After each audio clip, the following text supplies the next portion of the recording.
Hello and welcome to a new episode of Age of History 2. Today we will be reviewing the new update for the mod, the New Order, Last Days of Europe. This is a mod that comes actually from hoi4, so it's not an Aoh2 original, but it's one of the best mods that you can find for Age of History 2. In the New Order, especially the latest updates, it's full of events and full of features that have been made by some creators called Starfruits and Aren. These guys are very good and have created the best recent codes for Age of History 2 mods, so I highly suggest checking them out and checking out their server, which will be in the description down below. But today we will be watching how the mod actually goes to play. And the scenario, of course, we're going to play is Broken Albert, which is the newest version of the main scenario of TNO. For the people that don't know, TNO is an alternate history mod which revolves around the concept of the Italians doing a better work in the Mediterranean scenario of the World War II conflict, and the Germans being better when it comes to fighting off Russia. This makes it so that the English surrender to the British surrender to the Italians, so they get their empire, and the Germans manage to conquer Russia. And the United States is isolated and has a pact called the Organization of Free Nations, which is not very free actually. And of course the Japanese also win the war. So as you can see, we actually managed to do quite well. I'm gonna put game speed at 50% just because, or actually 60%, because so the events will be better. And we will play as the new release of the Kingdom of Italy that just got updated. So let's start. As you can see, the Kingdom of Italy looks very different from it usually does. So the Kingdom of Italy in this mod actually won the war and established a pact with the two other powers in Europe along with all their vassals. So we have the Republic of Turkey and the Iberian Union, which is under Franco and is a dictatorship that rules over the Iberian Isles and parts of Africa. The Kingdom of Italy owns, of course, Libya, some parts of Europe, and of course a massive colonial empire both in the Middle East and in Africa. We have the East Africa colony, the Kingdom of Egypt and the Kingdom of Tunisia as our direct vassals, the Governorate of the Levant, Iraq, the Governorate of the Gulf, and so on and so forth. An interesting fact that you probably can notice is the fact that the Mediterranean doesn't look like it usually does. That is because there was Atlantropa, which is basically a project to drain the Mediterranean Sea, which would involve creating a barrier in the Strait of Gibraltar that would block the arrival of new water into the Mediterranean Sea, and that is why a lot of coasts look dried up. Actually, an interesting information is that I myself made these for the creators of TNO. I made the new provinces and new stuff here. But anyways, let's get right into it and let's keep these economic tabs important. A very interesting fact is, along with the code changes, you can see there's like more things you can expand in administration and colonization and stuff like this. And another very interesting fact is that you actually have real-life populations, or at least real life according to this. So we have like growth rates and populations that the countries had in real life. So like Spain and the entirety of Iberia plus Morocco is like 87 million. United States around this time was 162 million and stuff like this. Introduction. We're in 1962. We have an autonomous colonial governments operating throughout the various regions of the empire. These regions include the territory of what I already said. So as you can see, we have a lot of vassals and countries that we rule. The Germans managed to create a pact that is called the Unity Pacts with basically all Northern Europe, plus even some other areas like Algeria and Bulgaria. They also split up the United Kingdom, which is now different states. We even have Militar, I don't know how to pronounce this, it's basically Cornwall but German. And of course Hitler is still in power in Germany, but that was not to last, of course. Otherwise wouldn't be the new order. Let's see what else the events show us. Chano officially disbands the Triumvirate, a true tragedy. So now the Triumvirate, which was the alliance of these three powers, is over. Now these three powers are going their separate ways. I suppose this is for economic reasons, but also because of political reasons. I am not sure. I have not read into the lore of this mod. But I know what is going to happen next, and we have to prepare. So we'll have to start recruiting some troops here. As you can see, the amount of troops we can recruit is absolutely insane. Almost 1 million in just a couple turns. That's almost 1% of our population, even more maybe. We can actually just build a port very quickly. Even ports have realistic costs, and the amount of money we make is more realistic to actual GDPs of such countries. And that is why this new order mod is so interesting. It's very well done. Overall, it's really realistic in some ways, although it remains very alternate history-like. So we have to move these troops around the Governorator of the Golfo. Invasion of Croatia. So what happens now is that Croatia declared like independence from us because they didn't want to keep themselves, and Bosnia decided to secede from Croatia. But Bosnia was a part of Croatia, so now Bosnia and Croatia are at war, and we are at war with Croatia. So we'll have to get our troops ready and start to contrast the invasion. Of course, Croatia lost their coast when Atalantropa was made. That made it quite weak. There shall be blood. Okay, of course, I can see there's blood. And since the coast was destroyed, they are very weak and they don't really have much chances of surviving. And the Alliance actually started the war with Turkey, so as you can see now Turkey is at war with us, or at least with our vassals, and that is because Turkey has decided to intervene and use the opportunity of Croatia declaring independence to grab, I suppose, the Governorate of the Golfo and parts of Greece. But we won't just let them, so we have to enter on the war with the Turkey and declare war against it, and of course we have our troops here. So we might be able to just repel it very fastly, hopefully. Let's keep going in Croatia too. Okay, so Croatia is back in our control, so we got it back to be a despotism, and it's now not anymore a rebellious state, and it's still in our country. And of course Bosnia is now independent, which means that Croatia is weakened at all. And now we have to continue the invasion of the Turkish. Hopefully this will go pretty well, since we have a numerical advantage. They have a vassal in Libya, in Syria, but we have way more troops than they do. Though I can see that they are using their troops like as a buffer. We're at war with Northern Cyprus too.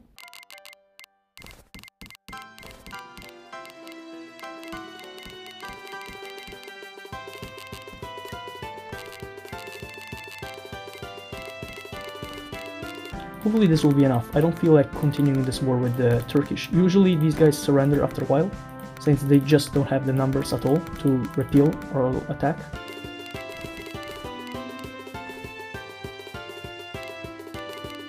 One comparison I want to make is that the Italians in this mod are like the Americans in real life. So they are like the country that meddles in Middle Eastern affairs and ends up destroying everything.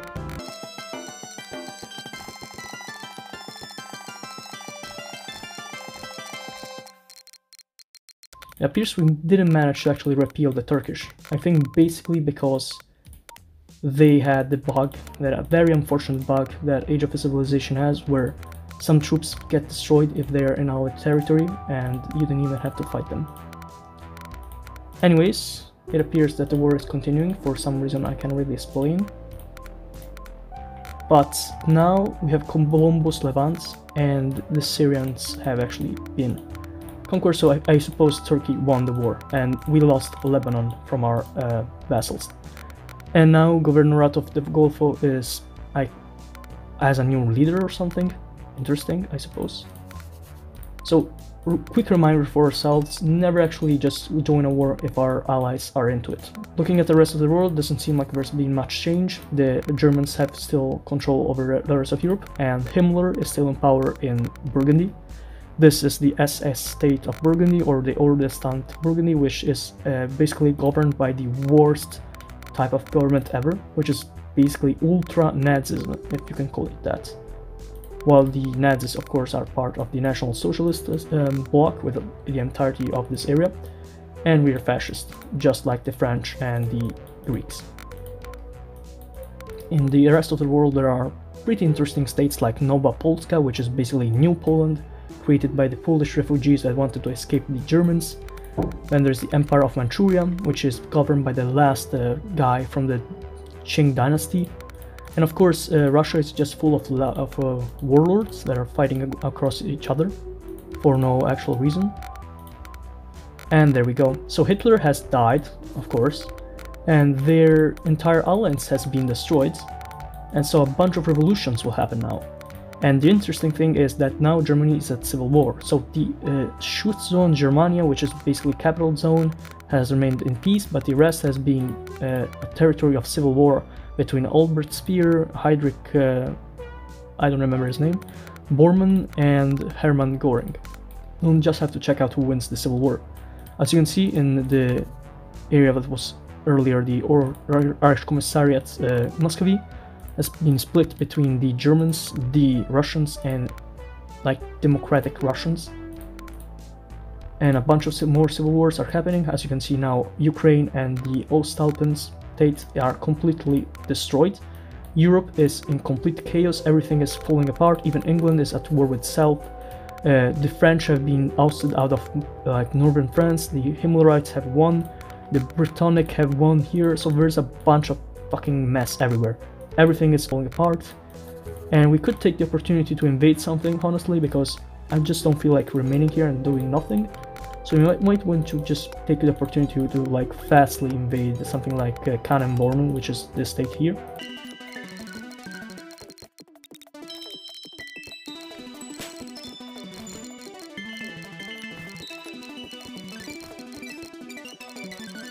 And there we go, we conquered Kanem-Bornu. Anyway, even Algeria is at war with itself now. We have communist Algeria in the south, or leftist nationalism, okay. And then we have the OASA, which is basically the French people that governed Algeria, but now they're fascist and they want independence from France. Germany is still at war with itself. The rest of Europe is still a complete mess. But finally, some of the Russian warlords are starting to unite this area. So we have Magadan that is starting to unite this area, and hopefully it will become a new state.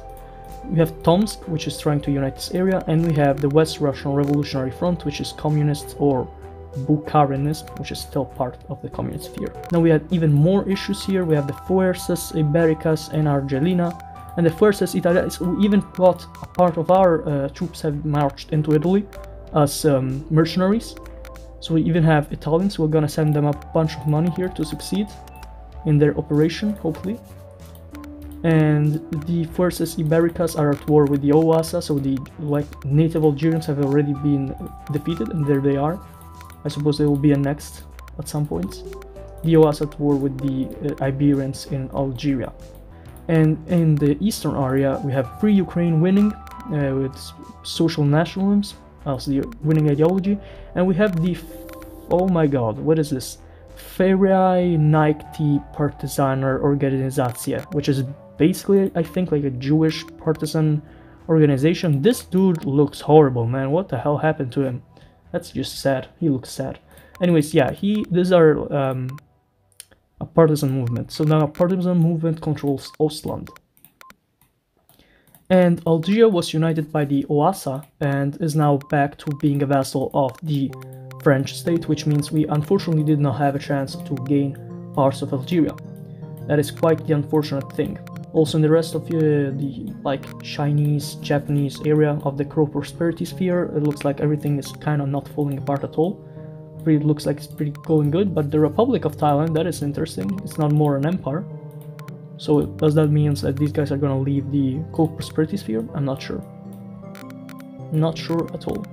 Also, the Republic of Poland has been established, so it's not anymore a general governorate, but now an independent state, and so goes for Serbia and Bulgaria.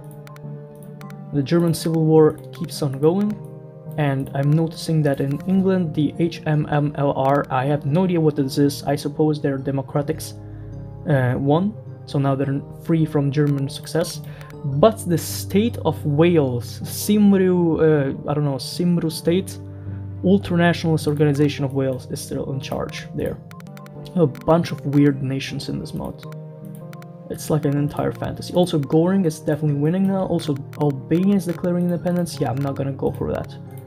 Not really feeling like leaving you as independent. Quickly just gonna stomp on Albania here. Shouldn't take long.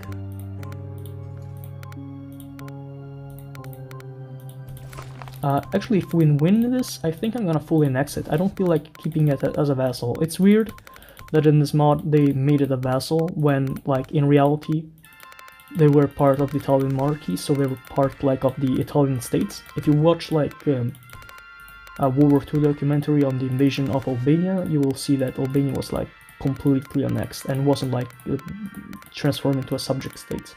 Like, their king was just ousted. Anyways, yeah, now we have Albania into our empire. Now let's check the north. Also, Grand Council of Fascism events. Alright, let's see it.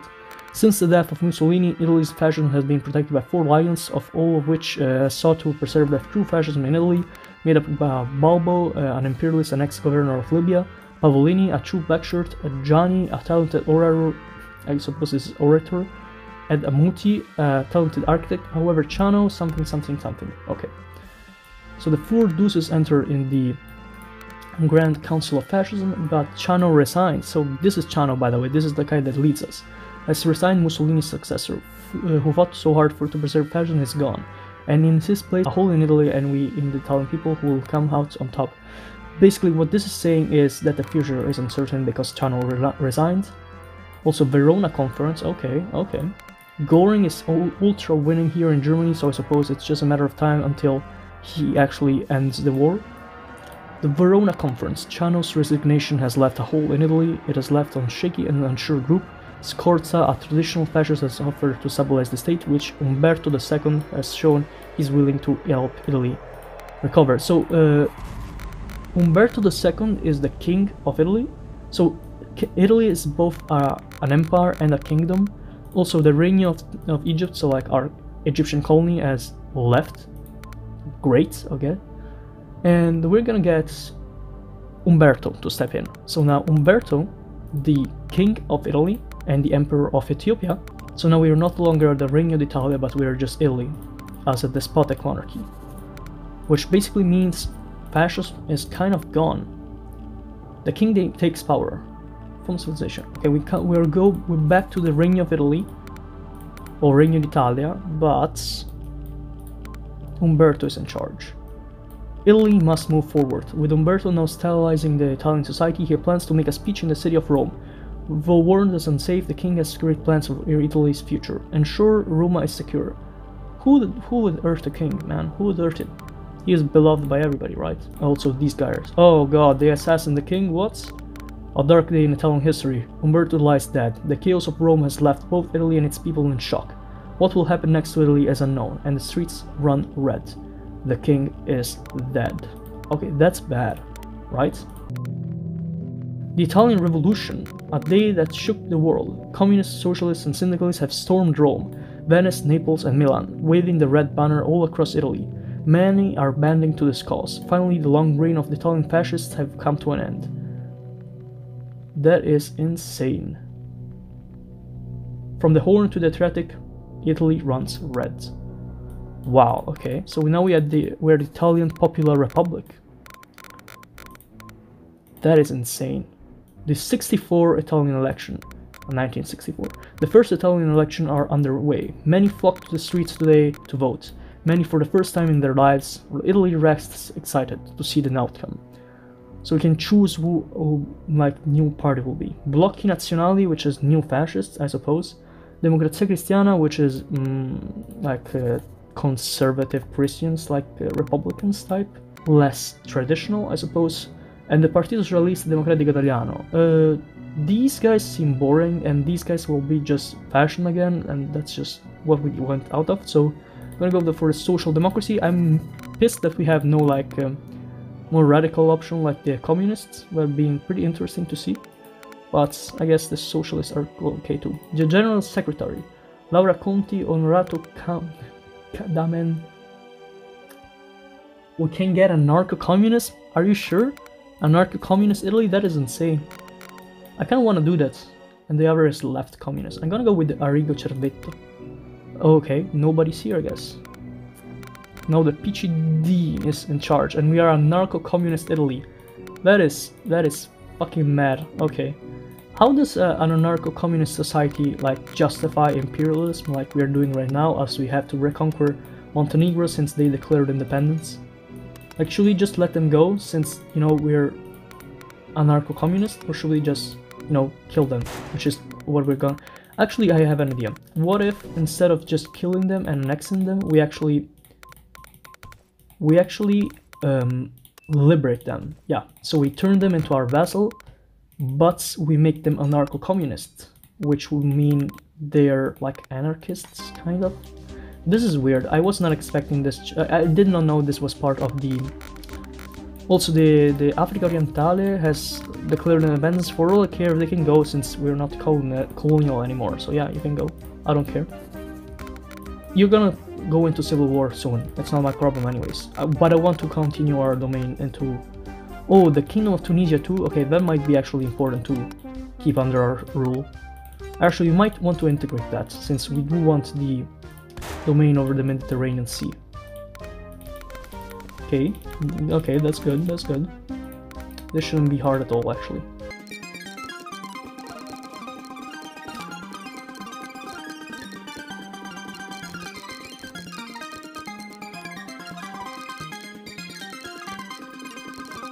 Anyways, Germany is still into civil war. I have not seen civil wars in Germany last as long. Usually they're over earlier, but I guess that's not the case for this time.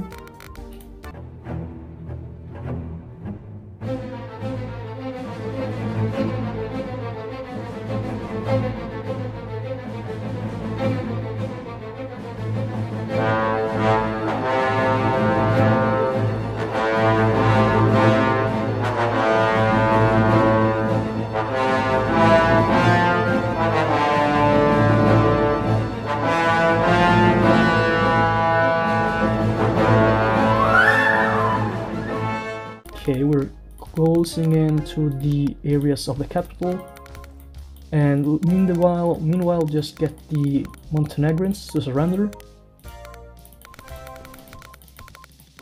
and finally arrive to the end. Okay, that's it. Okay, we can actually, what we will do is fully annex Tunisia to connect it with our Aoh2 territory, so this will be our mainland, and we will release both Albania... What? Socialism? When did we become a socialist? I thought we were anarcho-communists. What's up with that? Can't we just get them to be anarcho-communist? Whatever, I think this goes well, okay. Okay, so we'll release both the socialist Montenegrins and the socialist Albanians. I think that goes pretty well, right? And we'll have to integrate all the land we took from Tunisia. Oh my god, the civil war in Germany is insane. Just keeps on going. Oh, finally they finished it. Oh my god, that took a while. Okay, so the Gross Germanisches Reich is back in town. And under Göring. Okay, that's bad. Göring usually wants war with everybody. Yeah, as I was saying, they just declared war against Bohemian and Maharen, which is basically Bohemia, Moravia. Also, the French Algerians have declared war against the French states once more to have independence for the 4th time in a row. Alright, alright. I like that these guys don't want independence. Actually, the Governorato wants independence. I think we will annex it. I don't want to spend time later trying to get it back into our sphere. So we'll have to annex it and then just quickly integrate it. Or we could try, you know, just giving it independence. Let me check what they can be independent as. The United Emirates. Arab Emirates. Yeah, no, I can't just give a socialist Emirates. That makes no sense. We will give Kuwait to Iraq, and the rest I can keep as my own. Okay, that's definitely an interesting Europe. Also, they declared war against the Faretniki, well, the partisan governments, basically. Will they declare war against the Polish too? That would be pretty interesting to see. Also, they won against the Bohemians, and they're winning against the Ostlanders, and they actually vassalized Denmark back, even if it's an oligarchy. That's weird. Danish oligarchy. Because Free Ukraine still exists. Also, the Russian National Liberation Committee has managed to win, and Komi has... Oh my god. Okay. Komi, which is left communist, have won in northern Russia. Oh, these guys. Damn, these are the guys that can form Hyperborea.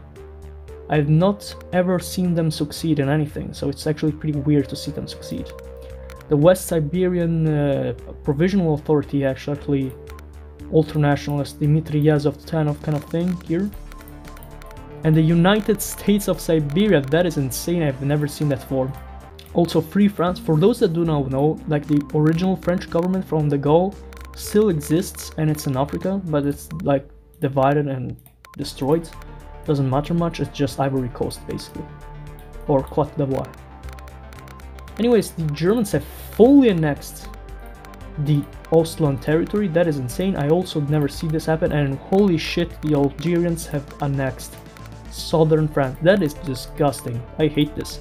I'm gonna vassalize the rest of France so they don't get picked apart anymore, since every time they get into a war they get fucked.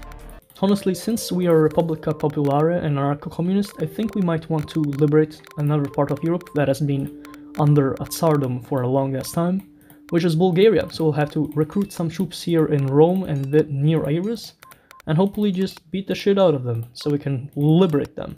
Okay, so we stationed our troops on the borders, so like they have no chance at all. Let's just keep fucking going in here and just get all the lands here.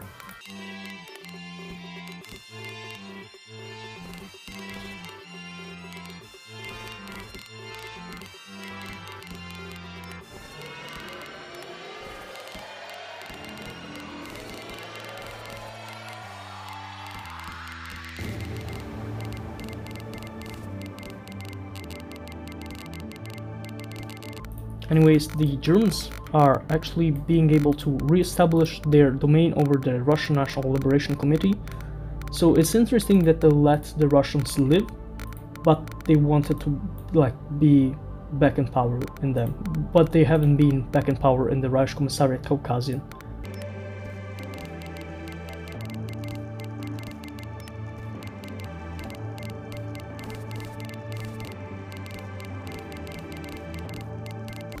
Yep, proxy war in Bulgaria is over.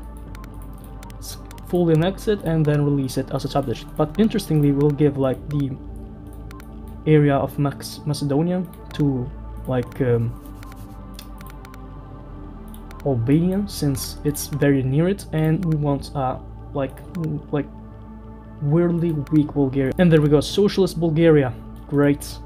You love to see it. You love to see our little socialist alliance. I actually realized that the Greeks like are still a vassal even if they're fascist and we are communist. Okay, whatever. That goes also for the Governorato of the Levant. Anyways, I think that's where I'll cut the episode short. We probably explored a bunch of things for the new updates. Anyway, yeah, that's where I'll end the episode, with the Japanese still at war. And actually no, they won the war. We won the war against the rebels in China. Good for them, I guess. But yeah, I'll end the war with a big screen here of the world in 1966, we just got there. After the end of the original Reich and the rise of a new Reich in Germany, and on the rise for the anarcho-communist Republic of Italy. And that's where we'll end it. See you in the next episode.